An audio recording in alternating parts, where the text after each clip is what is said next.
صباح السعادة والخيرات. بمناسبة دخول المدارس والأمهات محدثين الأمومة، في فيلم كبير قوي على موضوع اللانش بوكس.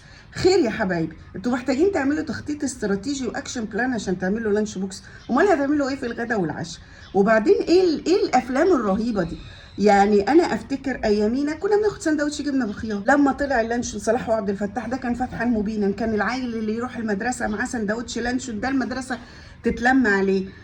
لما جيت اعمل كده لابني اول مره لما كنت محدثه امومه زيكم ودخل الكي جي، ما يرضاش لا ياكل صلاح عبد الفتاح ولا ياكل الجبنه ام خيار. واياميها بقى كان اختراع الاختراعات الجبنه الرومي السايحه في الميكرويف، ما هو كان الميكرويف ساعتها مخلوق فضائي جاي من الفضاء الخارجي.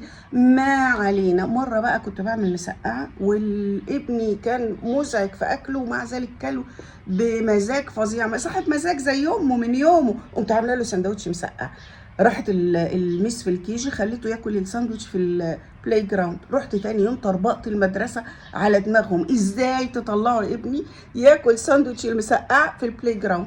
قالوا لي يا مدام هو في حد يجيب عيل بساندوتش مسقعه؟ قلت لهم بكره هجيبه لكم بساندوتش ملوخيه، ابني حبيبي ياكل اللي هو عايزه.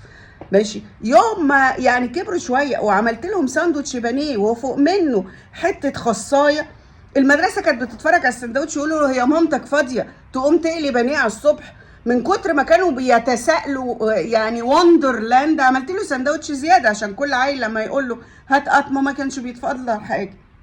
دلوقتي في عايزين يعني خليه مخابراتيه علشان تعمل تخطيط استراتيجي لام اللانش بوكس. ايه الكلام ده يا جماعه؟ الوقت اللي هتجيبوه منين؟